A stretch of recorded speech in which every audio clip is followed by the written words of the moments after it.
Bonjour aux membres du Cercle québécois des affaires internationales et à celles et ceux qui vont nous voir. Je m'appelle Nicolas Contessy et je suis le président du Cercle québécois des affaires internationales. J'ai le plaisir et l'honneur de vous présenter notre invité aujourd'hui, que vous pouvez voir à ma gauche probablement. Il s'agit de Irving Studin, qui est le fondateur, rédacteur en chef et éditeur de la revue Global Brief. Il est président de l'Institut pour les enjeux du XXIe siècle, the Institute for 21st Century Questions, et président de la Commission mondiale pour l'éducation de tous les enfants post-pandémie, the Worldwide Commission to Educate All Kids Post-Pandemic.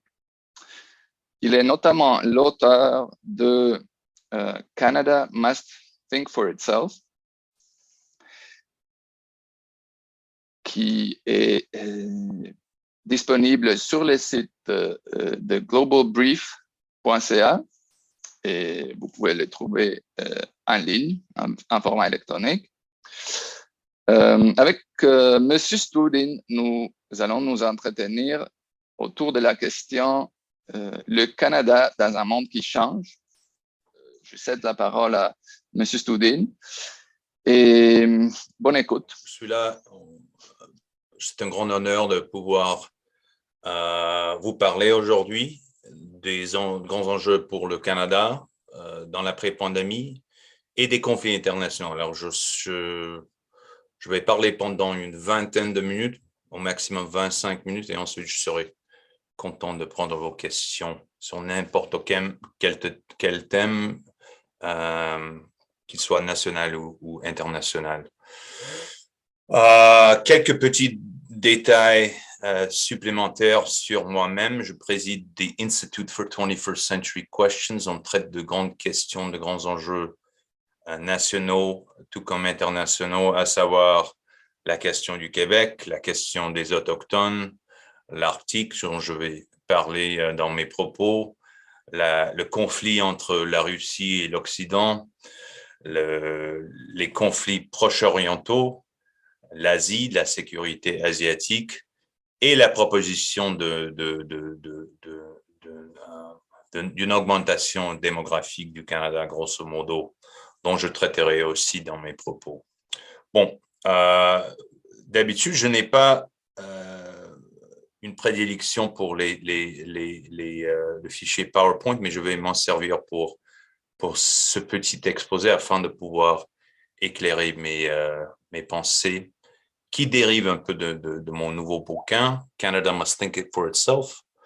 Je vous invite à l'acheter. Bon, on va de l'avant, Nicolas? Est-ce que vous voyez maintenant Oui, c'est bon. Les PowerPoint, oui. OK, on va de l'avant. Alors, je vous propose qu'en sortant de la pandémie, grosso modo, le Canada souffre ou est en passe de subir au moins 7 crises de systèmes nationaux. 7 au maximum 8. La première crise, bien entendu, c'est la crise de la santé publique, COVID et non-COVID. Tous ensemble. La deuxième crise, c'est la crise des entreprises, la crise économique qui a beaucoup de dimensions.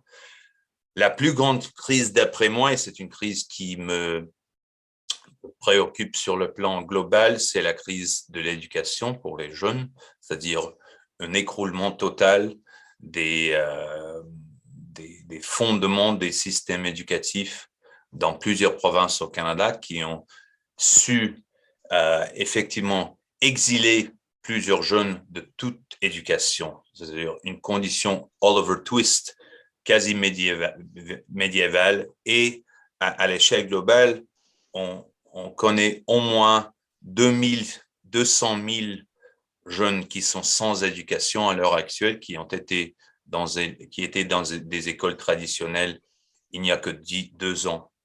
Sur l'échelle globale, à l'international, il y a environ un demi-milliard de tels enfants qui ont été éjectés à toute fin pratique de toute éducation. En Inde, par exemple, si l'on compare l'Inde et la Chine, c'est certain que la Chine va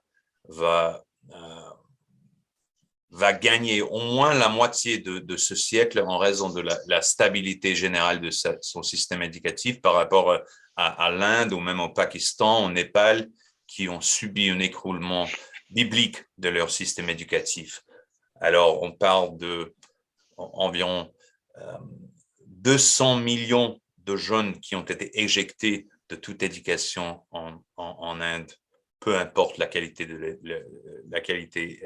intellectuelle de l'enfant. Crise institutionnelle, c'est la quatrième grande crise, c'est-à-dire le manque ou l'insuffisance de répliques, de réactions adéquates de la part de nos institutions de gouvernance, à commencer par les gouvernements, les assemblées nationales, la branche législative, au fédéral tout comme au provincial et au territorial, l'écroulement de la performance de plusieurs médias, la réduction de l'espace informatique au Canada à l'échelle nationale, au profit surtout des grands réseaux sociaux américains, à savoir Twitter et Facebook, c'est-à-dire que pendant les 2 dernières années, la majorité de l'espace informatique au Canada a été dominé par des algorithmes américains aux dépens d'une quelconque souveraineté de narrative au Canada. Quatre crises effectivement de système en termes d'unité nationale. D'habitude, on a l'habitude au Canada de parler de la question du Québec, mais si la question du Québec demeure à la page toujours dans l'après-pandémie, il y a la question de l'Ouest qui est très énergétique, c'est-à-dire qui était très d'actualité, la question des Autochtones et la question de frontières qui jaillonnent effectivement, frontières physiques, de réglementation psychologique entre les différentes juridictions au Canada provincial tout comme territorial. Alors, 4 crises en combinaison, ça constitue la crise d'unité nationale. Crise internationale, on en parlera, c'est une crise de faiblesse totale du Canada. Si le Canada était, d'après moi, une vassale des États-Unis avant la pandémie, en sortant de la pandémie, on est vassal, mais entouré de plusieurs conflits et sans armes, sans outils afin d'y résister. Il n'est pas sans fondement, sans raison qu'il n'y a aucun leader international de taille, aucun qui ne nous rend visite. Depuis 2 ou 3 ans déjà, on ne visite pas l'Ottawa. Et la raison est simple, qu'il n'y a rien à discuter. On est vassal total, mais vassal maintenant face à un monde très difficile dont je parlerai tantôt. Et dernièrement, il y a la crise sociale, c'est-à-dire la crise sociale consiste en un écroulement, le collapse effectivement des normes sociales qui ont été stabiles pendant plusieurs décennies sur tout le territoire du Canada, territoire qui est grand comme plusieurs empires d'antan. Mais vu la rupture de ces normes, on a des conflits sociaux partout éparpillés sur le territoire, conflits entre villes, conflits entre entreprises, conflits entre ménages, conflits intrafamiliales, conflits et arbitrage de normes entre écoles, pour ne pas parler de conflits interjuridictionnels. Alors, ces conflits-là, il faut les voir de manière concurrente, c'est-à-dire ils sont simultanés. C'est pas que le Covid qui devrait nous préoccuper. Afin de sortir de la pandémie, il faut sortir de toutes ces crises en même temps. Cela veut dire que si on on jouissait d'un tel équilibre en 2019. En 2022, on connaît une transition en bas et pour réstabiliser le pays, même au standard de 2019, il nous nécessite de l'énergie, c'est-à-dire une énergie humaine, politique, économique, nationale. Et pour contrer les circonstances plus difficiles de l'après-pandémie, il faut aller au-delà même de 2019. C'est-à-dire toute zombification, toute léthargie, toute anomie qui nous énergise ou qui nous anime de ces jours est inacceptable vu les conditions qui sont nécessaires pour sortir de nos crises.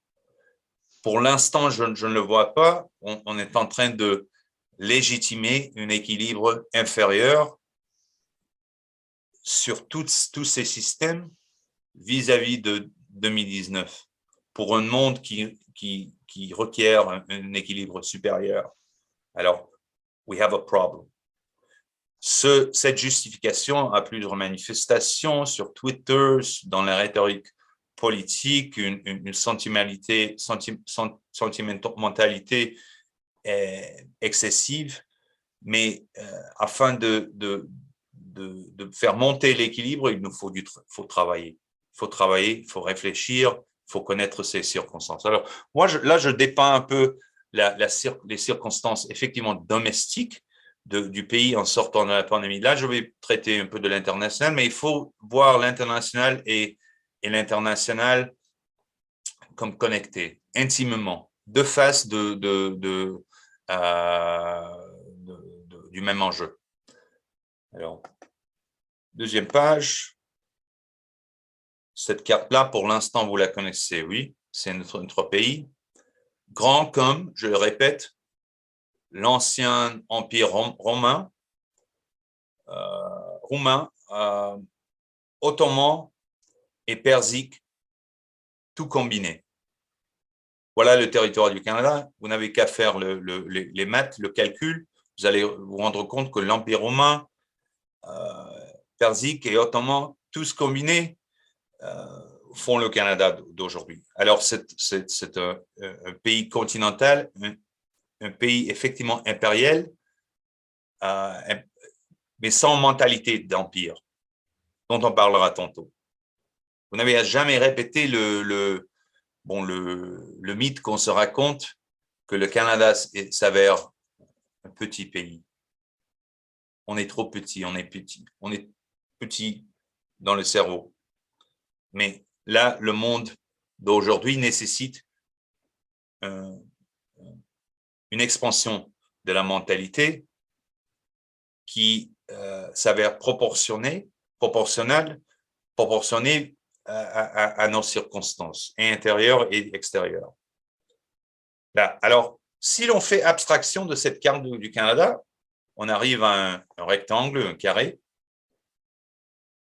Vous pouvez le caractériser à votre gré. Et selon cette carte, je vous invite de changer votre perception, votre carte mentale du pays. Alors, on est obsédé, on a l'habitude d'être obsédé par la frontière australe, la frontière du Sud, les États-Unis, que j'appelle A. Je dénomme A. Amérique, c'est en bas. Et on est plus ou moins à l'aise avec la deuxième frontière historique du Canada, E. Alors, l'axe EA, c'est la frontière psychologique du Canada à toute fin pratique, mais l'axe principal qui prédomine depuis plusieurs décennies, c'est l'axe du A. A et E. Sur Twitter, et peut-être chez nous, sur la télé, dans les journaux, on s'imagine ancré indéfiniment à l'axe A. Mais le monde change et nos voisines changent avec le monde. Je vous invite à prendre conscience de deux nouveaux voisins pour notre pays, de nouveaux voisins qui jouissent d'une culture ancienne, mais qui sont nouveaux voisins pour les raisons suivantes. Le premier de ces voisins est la Chine, qui est le centre du monde de l'après-pandémie. Je répète, dans l'après-pandémie, le pays le plus important, c'est la Chine. Pays dont l'économie excédera celle des États-Unis dans les prochaines années et qui, peu importe les quarantines et les confinements assez brutaux actuels dans plusieurs villes chinoises, sortira de cette pandémie la plus stable et la plus énergisée. Et conscient effectivement de sa centralité dans le système global. Mais pour nous, la Chine n'est pas une abstraction. Et ce n'est pas la Chine que l'on connaissait ou que l'on ne connaissait pas en 1867 quand le Canada est confédéré, là où les Chinois sont déstabilisés pendant 1 siècle et demi après leur chute dans les guerres d'opium. Ça a pris 1 siècle et demi pour que la Chine se réstabilise. La Chine se réstabilise et il s'avère que la Chine est très proche du Canada géographiquement. Je vous invite à faire le calcul Shanghai, Whitehorse, Shanghai, Inuvik, Shanghai, Vancouver, Shanghai, Prince Rupert, Shanghai, Yellowknife, ou si vous le voulez, Shenzhen, Whitehorse. Vous allez trouver que nous, au Canada, nous sommes plus proches de la Chine que n'est l'Australie, qui se considère depuis plusieurs décennies en Asie. Alors, la distance entre Whitehorse et Beijing et Pékin est inférieure à celle entre Canberra et Pékin, etc. Alors, la Chine est voisin du Canada, bien évidemment plutôt à l'ouest du pays, mais il faut parler de toute la géographie du pays dans toutes ses dimensions correctes. Alors, la Chine, proche du Canada, est centrale au monde. China is back and it's close to us. Ce n'est pas la Chine que l'on se laissait ignorer pendant un siècle et demi de confédération assez stable. La Russie, c'est pas la Russie dont on parle dans les médias, c'est pas la Russie de Poutine à la longue, c'est la Russie de l'Arctique. Et la raison pour laquelle la Russie s'avère voisin de l'après-pandémie, c'est parce que l'Arctique connaît une fonte incroyable vu le changement climatique. Et c'est pas nous à Toronto, ou à Québec ou à Montréal qui vont renverser ou inverser cette fonte de glace. C'est inévitable, inéluctable, et il faut composer avec. Alors, la Russie n'est pas à toute fin pratique à l'est de de l'axe E ou du vecteur E. C'est pas à l'est de l'Ukraine. La Russie est au nord du Canada. Les deux grands géants du XXe siècle de l'Arctique sont la Russie et le Canada. C'est une réalité géographique. And we can tell ourselves whatever we like on Twitter. C'est inéluctable, c'est indéniable. Alors, prenons la mesure de nos circonstances. ACRE, j'appelle ce nouveau jeu stratégique du Canada, ACRE, Amérique, Chine, Russie, Europe.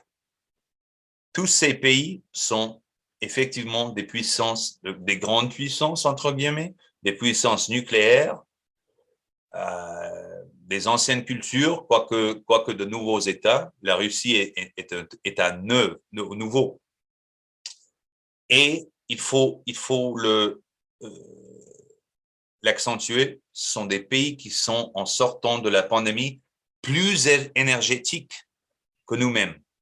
C'est-à-dire qu'ils ont une certaine énergie humaine qui a fait en sorte qu'ils ont su se mobiliser davantage que nous au Canada. Ils n'ont pas cédé à un narratif ou à une auto-justification de paresse face à leur crise, parce qu'ils ont connu des crises beaucoup plus sévères que celle de la COVID dans leurs histoires, bien entendu.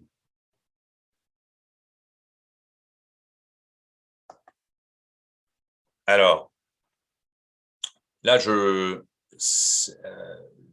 voudrais mettre l'emphase sur le fait que l'action, c'est-à-dire le noyau de l'action au Canada stratégique, va en nord-ouest pour l'essentiel, vu la centralité de la Chine et la fonte de la Grèce, de la Russie. Alors, petit à petit, il faut migrer son imaginaire, sa carte mentale du pays, toujours en prenant compte de l'importance des États-Unis, de l'Europe. Bien entendu, j'y reviens. Mais pour composer davantage avec la Chine et la Russie, pays avec lesquels on a des relations très fébriles et des connaissances très superficielles et des relations difficiles, faut le dire. Alors, version avancée, après un peu de réflexion, je vous invite de réfléchir pendant les prochaines semaines à ce cadre. Vous allez vous constater que si l'on calcule les permutations, les combinaisons de pression et de tir et de pression sur le territoire et sur le projet canadien à partir de ses grands voisins ACRE, il existe au total 15 combinaisons de tirs et de pression qui peuvent nous détruire à tout moment. C'est-à-dire force centrifuge et centripète. Je cite quelques-unes de ces combinaisons. RC, CA, s'il y a une lutte entre la Chine et les États-Unis à travers le territoire du Canada, on est piégé. Bon, l'affaire Meng Wanzhou était une une micro-manifestation d'une potentielle lutte plus sévère à travers le Canada entre ces grandes capitales.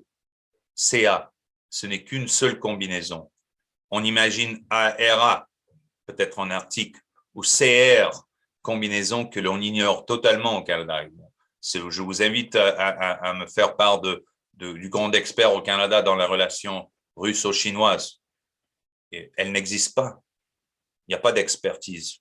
Il n'y a aucune expertise au Canada sur la relation sino-russe. Russie, Europe,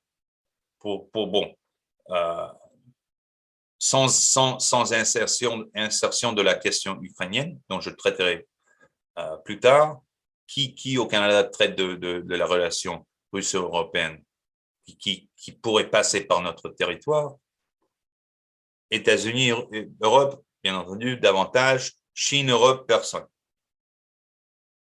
Et puis RCA, qui traite de cet axe-là, ce triangle-là. Alors, 15 combinaisons. Je suis assez bon en maths pour pouvoir le faire. Et parlons de nos avoirs afin de contrer ces circonstances difficiles. Je peux parler de la population, dimension qui m'intéresse depuis longtemps.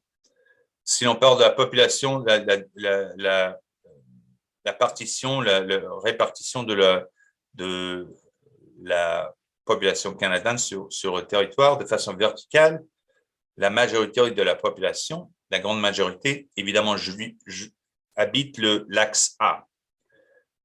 Pas pour des raisons de bon temps. C'est pas qu'on habite Québec ou Montréal parce qu'il fait beau. C'est pas Ottawa qui fait beau. Et c'est parce que, on n'a qu'à habiter l'hiver. Nicolas, vous le connaissez bien. Et je crois que Sicilia est préférable à Montréal l'hiver. Mais on habite Montréal et Toronto et Vancouver surtout pour des raisons non météorologiques, mais surtout stratégiques. C'est parce que lorsque le Canada est fédéré comme antithèse au projet américain. Donc, si les Américains étaient à l'origine notre ennemi naturel, c'est un fait, ça se discute dans les propos de la Constitution, la majorité de la population est éparpillée selon la frontière ou le long de la frontière en fonction des besoins de la défense du pays. La majorité des forts jalonnent la frontière australe. Ces forts ont été suivis par les voies ferroviaires, qui ont été suivis par les marchés économiques, qui ont été suivis à la longue par des amitiés entre Canadiens et Américains, qui ont été suivis jusqu'à notre jour par des mythes concernant le bon temps qui nous piègent sur l'axe austral. Mais il faut pas oublier l'impératif stratégique qui est à l'origine de cette répartition de population. Au centre du pays, on n'a que 2 millions de personnes. Là, je parle de villes comme Thunder Bay ou Fort Smith en Colombie-Britannique, Thunder Bay en Ontario et ainsi de suite. Et au nord du pays, là, on parle pour l'essentiel, les 3 grands territoires arctiques du pays, le Yukon, les territoires du Nord-Ouest et le Nunavut. Combinés, ils jouissent d'un territoire, la grandeur équivalent à celui de toute l'Union européenne, mais avec une population de 115 000 de personnes. Alors, 115 000 de personnes sur un territoire, la grandeur la taille de toute l'Union européenne, qui jouit d'une population de 500 millions de personnes. Faites la comparaison. Mais vous allez me répliquer que, bon, il ne fait pas beau au nord. Il ne fait pas beau. Qui veut habiter le nord? Mais je vous dis qu'en 1867, il ne faisait pas beau à Montréal. Alors, si l'Arctique s'ouvre, vu la fonte de glace, inéluctable, et si la Russie est au nord, notre grand voisin qui nous juxtapose sur l'axe nord, et si la Chine, autre grand voisin, est proche du nord, les États-Unis aussi, grand voisin proche du nord, il faut penser à notre avoir. Là, je cite que la démographie, mais on pourrait parler d'autres outils qui sont nécessaires afin que le Canada non seulement se protège, mais survive à ces circonstances. Faisons la juxtaposition un peu.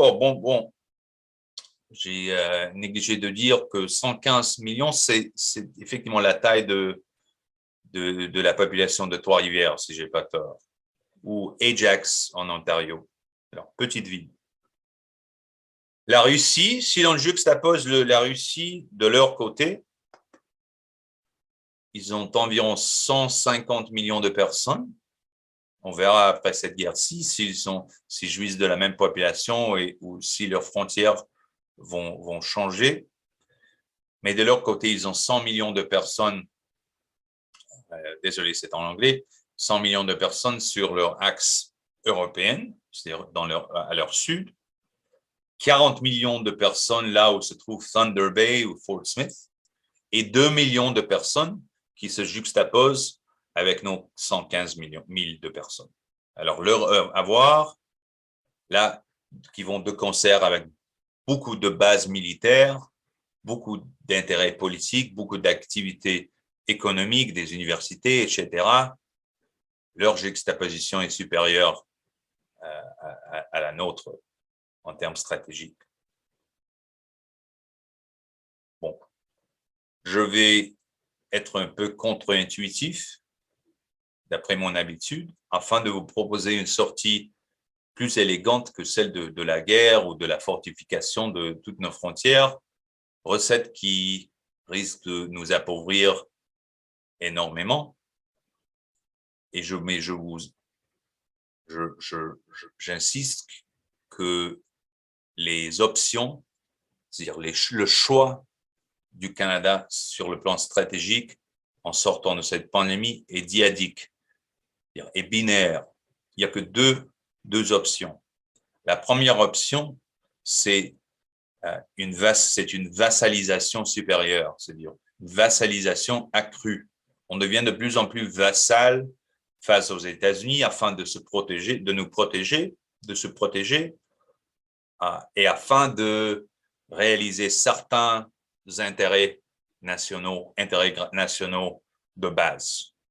Mais au-delà de ces intérêts de base, on n'aura aucune marge de manœuvre parce que c'est les grandes puissances, à commencer par les États-Unis, qui vont tout décider. En notre nom, en notre intérêt, mais pour l'essentiel dans leur intérêt à nous. Là, sur le plan économique, même politique, social, sur le plan de l'espace informatique, sur Twitter, etc., ils vont nous dominer et la sortie sera de plus en plus impossible à mesure que le temps passe. Il est clair qu'une sortie de notre vassalisation actuelle sera elle aussi très difficile, requérant beaucoup d'énergie, beaucoup de travail et de courage de la part de nous, Canadiens, parce que la vassalisation existe et c'est pas évident qu'on va nous laisser sortir. Mais une sortie plus élégante, plus éclairée pour le Canada, que je décris dans mon livre et dont je réfléchis pendant une décennie et demie, c'est que le Canada sera centre du monde en sortant de la pandémie dans les prochaines décennies. Et là, si l'on regarde l'Arctique d'en haut, l'Arctique canadien d'en haut, on pourrait se percevoir comme centre du monde à travers de grandes villes actuelles nordiques comme Whitehorse ou même Yellowknife et Nunavik, entourés, vu le changement climatique, de 4 grands blocs économiques, à commencer évidemment par UMCA, comment le lire, NAFTA de l'accord d'échange nord-américain 2,0. C'est nous-mêmes le marché nord-américain continental, suivi par les grands blocs économiques asiatiques, dirigés à commencer par la Chine, mais il y en a d'autres. L'Union économique eurasienne, c'est-à-dire l'ancien espace post-soviétique, l'espace post-soviétique à travers l'Arctique, mais près de nous, et l'Union européenne. Si l'on totalise tous ces marchés, on verra qu'il y a plus de 2 milliards de personnes dans ces espaces économiques et que par rapport, le rapport entre ces marchés d'avenir et le marché nord-américain seul est de 7-1. Mais que ces marchés de l'avenir, à travers le nord du Canada, incorporent aussi le continent nord-américain.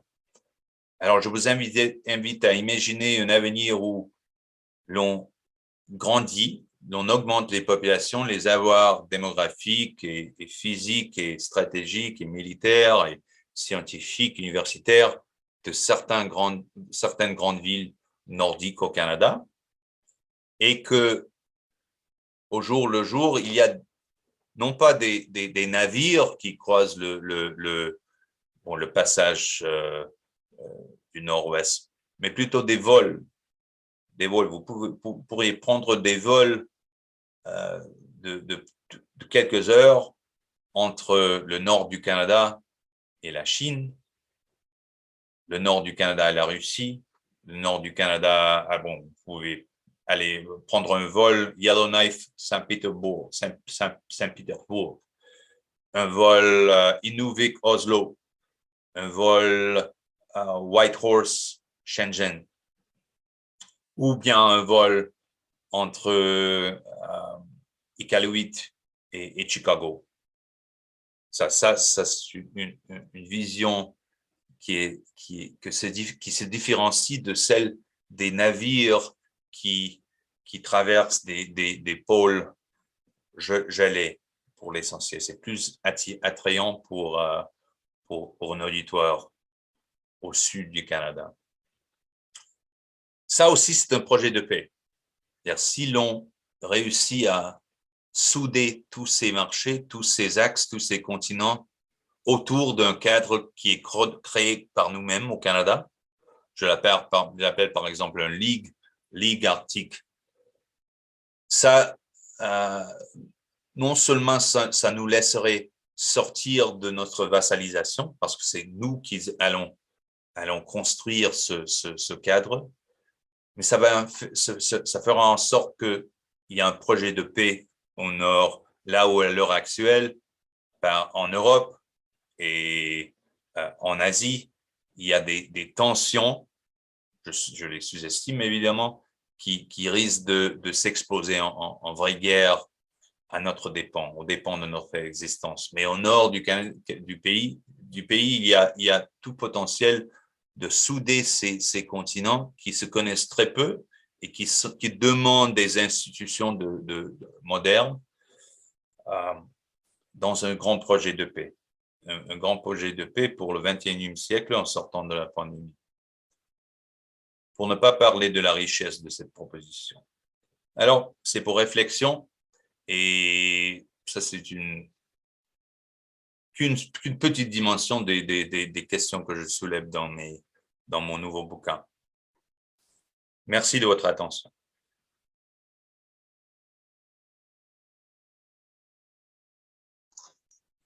Merci, Monsieur Studin. Merci pour vos propos, pour avoir présenté quelques-uns des peut-être les principales thèses que vous mettez de l'avant dans votre ouvrage. Et je trouve que votre ouvrage s'inscrit peut-être dans un créneau de livres qui ont paru dernièrement, au cours des dernières années, qui prend justement une position assez critique et qui reproche, si on veut, à nos leaders une conduite de la politique étrangère qui est peut-être, selon ces auteurs, décevante. Sauf que vous, dans votre ouvrage, vous mettez de l'avant également une vision qui est très ambitieuse, qui est très ambitieuse. Ceci dit, la question que j'ai pour vous, c'est un peu, c'est-à-dire comment, en fait, c'est deux questions dans la même, et notamment comment arriver à réaliser cette vision et aussi, si on veut, pourquoi. Bon, nouvelle question. Je vais commencer par la deuxième parce qu'elle s'avère centrale dans ma pensée. Afin d'exister, il n'est pas évident, comme je cite dans mon livre, que le Canada existera d'ici même 5 ans. Bon, je ne veux pas trop vous choquer, mais les pays apparaissent et disparaissent très rapidement dans ce monde-ci. On n'a qu'à voir la destruction effective d'une partie de l'Ukraine dans un espace de 2 ou 3 mois.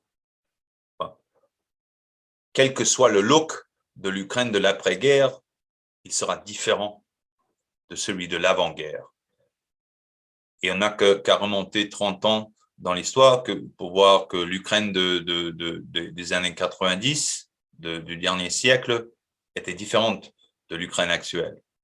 Donc, la stabilité sur un siècle et demi qu'on a connu au Canada est exceptionnelle et n'est pas représentative. Sauf que dans la mentalité canadienne, la mentalité banale, tout comme politique, on prend pour acquis cette stabilité.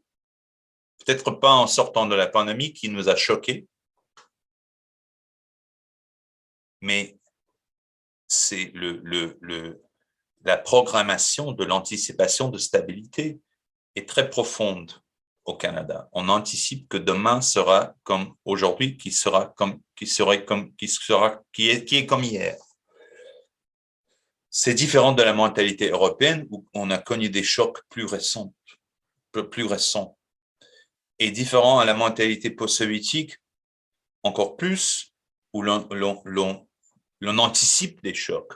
C'est-à-dire, si l'on demande aux Russes, aux Ukrainiens, où ils en seront d'ici 1 an, ils ne pourront pas y répondre. Parce qu'ils répondront, on ne sait pas ce qui va arriver demain. Et là, dans l'après-pandémie, j'insiste qu'il faut être davantage de cette mentalité, de ne pas prendre pour acquis que demain sera comme aujourd'hui.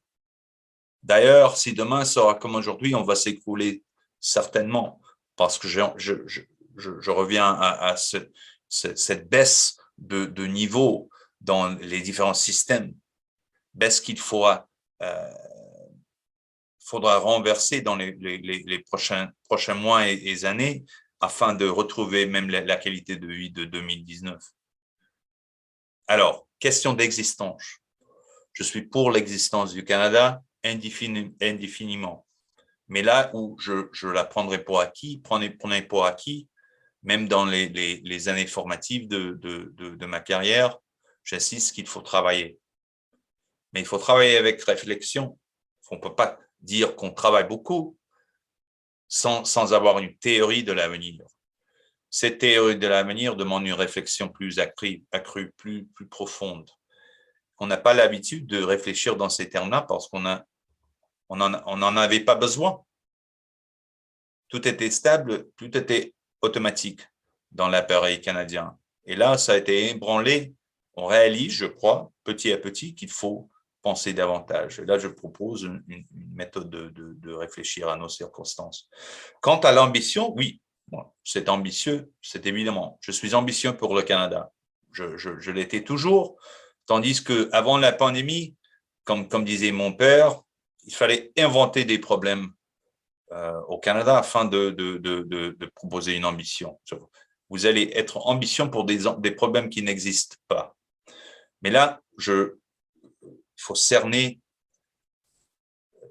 la taille des problèmes qui sont devant nous, qui nous font face, et les contrer avec grand sérieux. Cette ambition va se décider avec leadership. Je ne parle pas d'un seul leader, mais je ne parle d'une centaine de leaders. Il faut une classe politique, intellectuelle, économique qui est à la hauteur de la tâche. Pour l'instant, je ne vois pas cette classe de leaders, ce qui me préoccupe énormément, parce que par manque de leadership, on peut perdre le pays très rapidement. Et ça, on l'a vu lors de la pandémie avec tout mon respect, même face aux Québécois. Bon, c'est un ballast total à l'échelle du pays. Et si on fera face dans le prochain avenir à une autre crise, il faut l'anticiper, et une crise plus sérieuse qui sera la proportion la plus probable de la prochaine crise. On est fini. On est fini. On n'a pas la qualité. On n'a pas la qualité de leadership et de pensée pour contrer ces grandes crises. Je ne parle pas même de ces pressions à nos frontières. Donc, leadership et ensuite capacité de mobilisation. une capacité de mobilisation requiert une énergie humaine supérieure à celle qui existe au Canada. Il faut se mobiliser. Pour se mobiliser, nous faut davantage de personnes réparties sur le territoire du pays, surtout au nord, mais au Québec aussi, partout. Nous faut davantage d'institutions, davantage de grandes entreprises, de dynamisme et une migration de la mentalité, une migration qui fera en sorte que nous n'accepterons pas ou nous ne glorifierons pas la condition de vassal. Parce que pour l'instant, on se dit fier du Canada. Moi, j'en suis fier. C'est mon équipe à moi. Je bats pour mon équipe.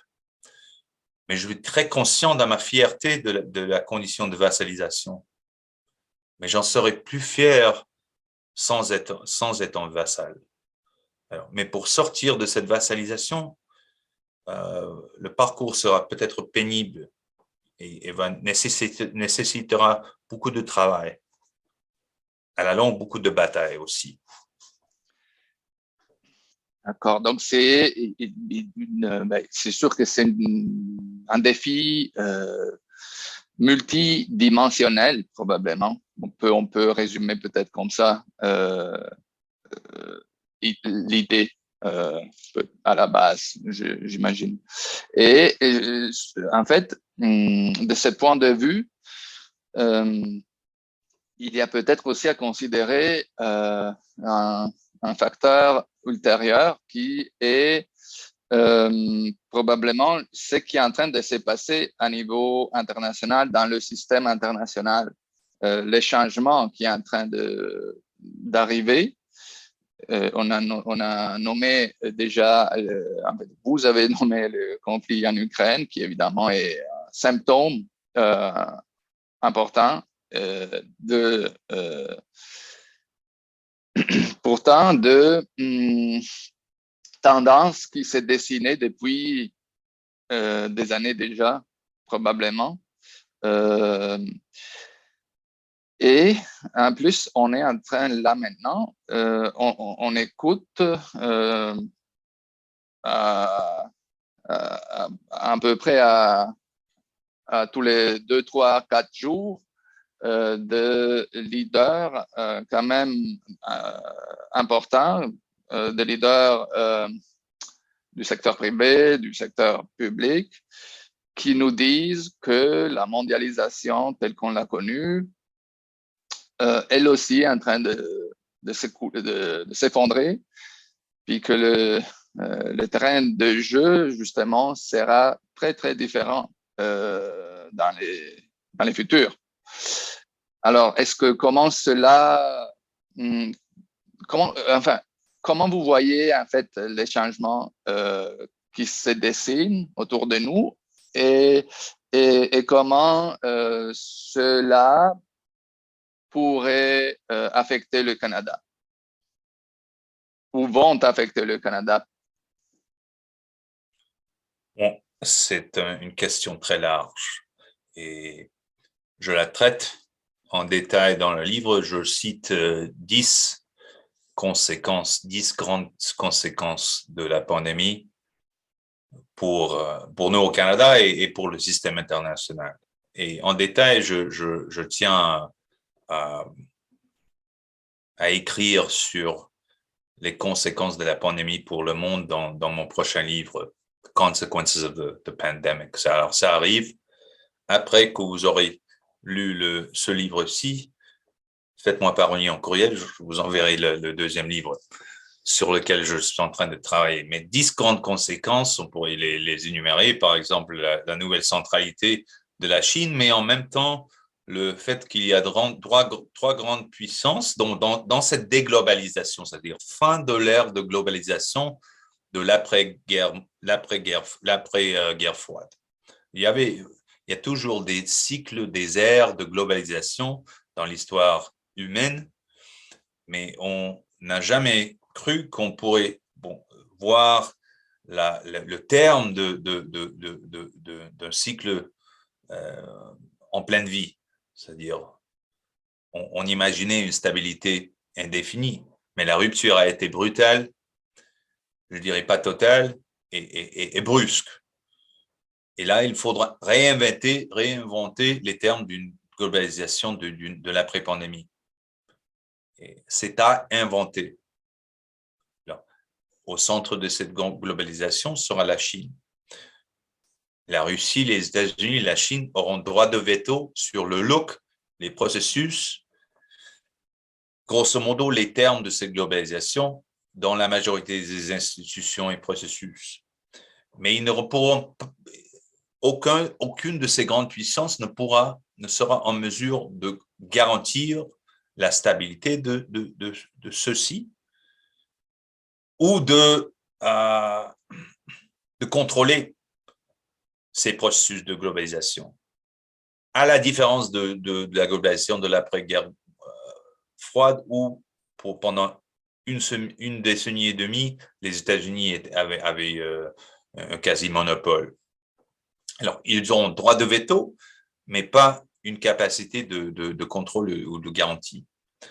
Alors, grande nécessité d'invention de nouvelles institutions qui font faire face à nos nouveaux défis, chose très normale et naturelle dans les affaires humaines.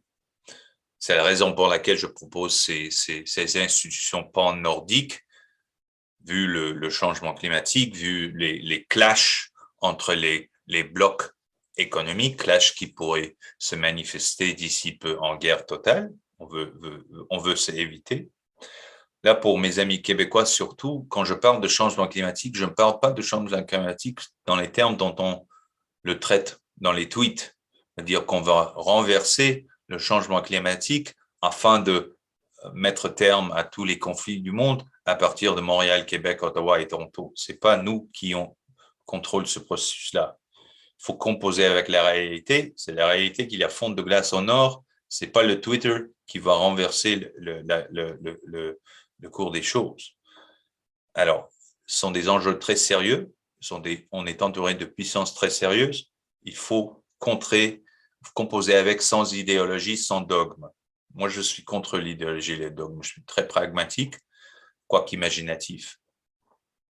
Il y a 3 grands conflits structurels au monde qui se sont soudés lors de la pandémie et dont on aura beaucoup de misère non seulement à les résoudre, mais à les dessouder ou à les dissoudre. Le premier grand conflit éclaté en 2003 et l'effondrement des structures au Proche-Orient, à commencer par la guerre en Irak et toutes les conséquences de celle-ci, en passant par la question de nucléaire en Iran et ainsi de suite. Alors, cette région-là, la désintégration de toutes ces géographies, premier grand conflit structurel qui dure maintenant depuis 20 ans.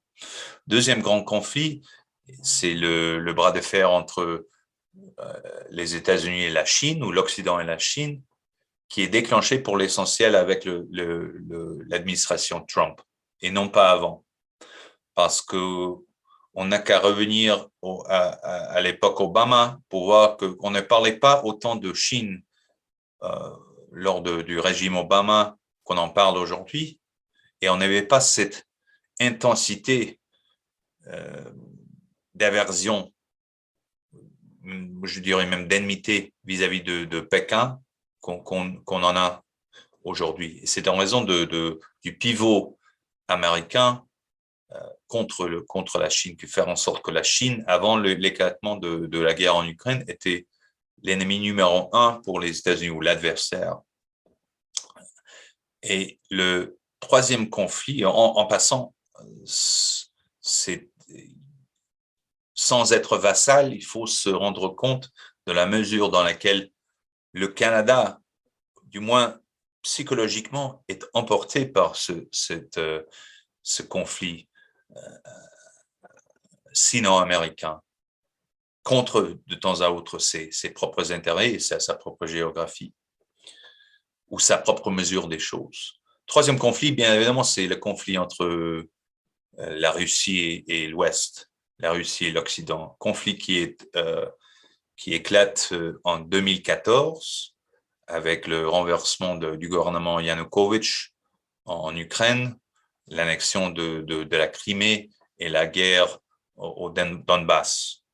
Conflit qui se généralise sur tous les territoires ukrainiens depuis un mois déjà, mais tous ces conflits se sont interconnectés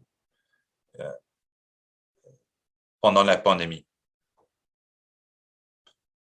Alors, il faut comprendre ces interconnexions, même pour en sortir.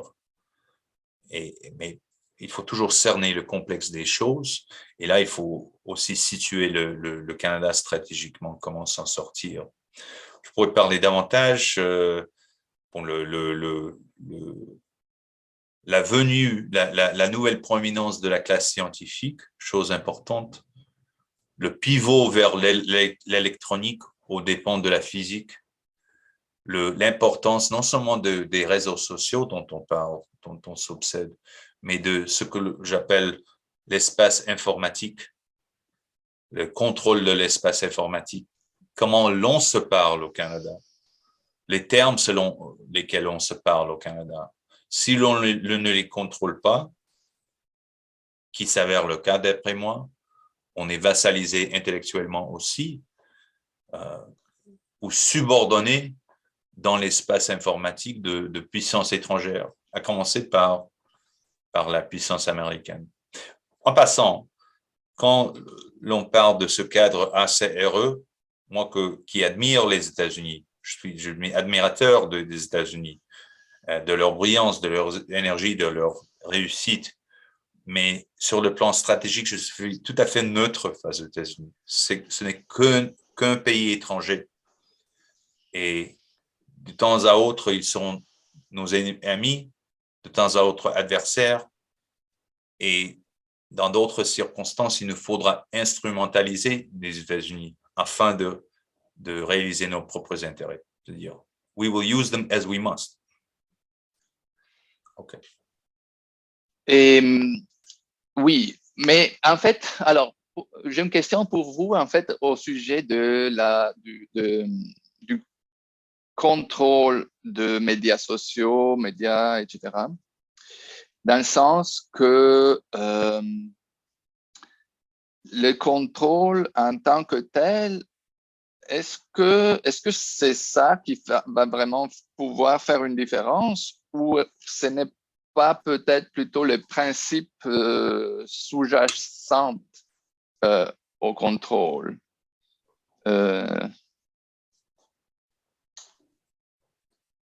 Donc, la manière par laquelle un éventuel contrôle est exercé.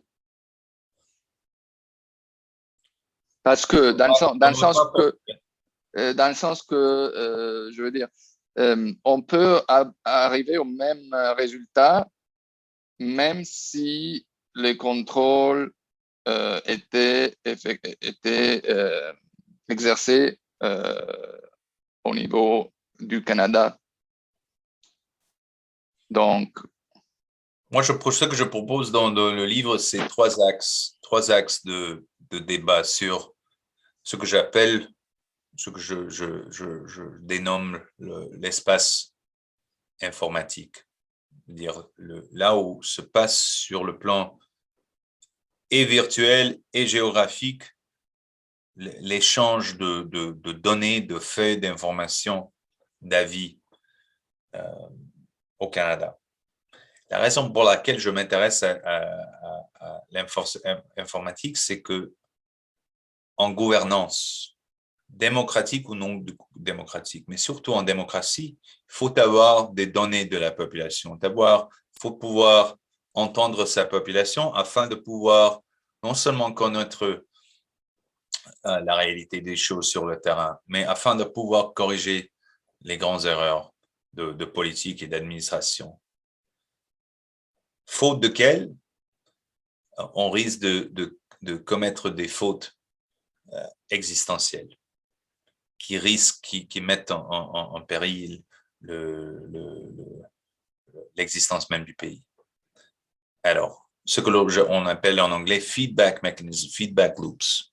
Si l'on ne contrôle pas notre espace informatique, ici, si on est effectivement en marge d'un espace informatique américain qui nous contrôle, qui nous manipule, qui contrôle on pourrait dire même le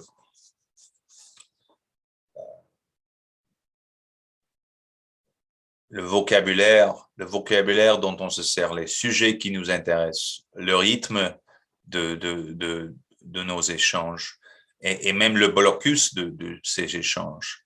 L'on risque de commettre des fautes de politique incroyables, de grande taille, sans même en prendre conscience avant que les choses ne s'écroulent.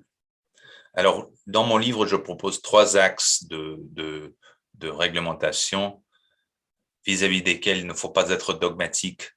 Je ne suis pas dans les slogans, je suis dans la pratique.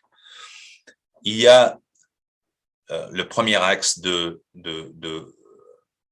la confidentialité, c'est-à-dire la confidentialité de l'individu face aux services de communication, aux médias, aux algorithmes, aux réseaux sociaux. Le deuxième axe est celui qui nous préoccupe à l'heure actuelle dans les débats politiques, c'est-à-dire la liberté de parole. Mais quoique ces axes-là m'intéressent, faut passer au-delà de ces axes afin de cerner le noyau du problème. Le noyau du problème, c'est le contrôle des algorithmes d'information sur notre espace. C'est pas et qui contrôle ces algorithmes-là? Pour l'essentiel, ces algorithmes sont contrôlés à partir de la Californie. Ouais, et je continue. Oui. Même le Premier ministre est dépendant d'algorithmes de la Californie afin de pouvoir communiquer avec sa population. Et si un employé de bas niveau en Californie décide que le Premier ministre ne devrait plus avoir accès à cette plateforme, sur caprice, le Premier ministre sera dépourvu de toute capacité, à toute fin pratique, de communiquer avec sa population. Ce n'est pas par Radio-Canada ou par les journaux qu'on communique avec la population canadienne actuelle. C'est par Facebook et Twitter, qui sont contrôlés par les algorithmes extérieurs. Et ce n'est pas que je suppose une manipulation express, c'est une manipulation implicite, parce que ce n'est pas nous qui les contrôlons. Alors, le Premier ministre communique avec sa population selon les conditions dictées par un algorithme extérieur. Et à la limite, dans des sous-pressions, dans des urgences, ça peut avoir des conséquences très pénibles pour nous-mêmes au Canada. J'aimerais juste rappeler à notre public que le livre de M. Studin s'appelle Canada Must Think for Itself. Il est disponible sur le site globalbrief.ca ou en format électronique, où vous allez pouvoir l'acheter et peut-être commenter. Je ne sais pas s'il y a un espace pour les commentaires. En tout cas, bonne lecture. Merci d'avoir passé ce temps avec nous et à la prochaine.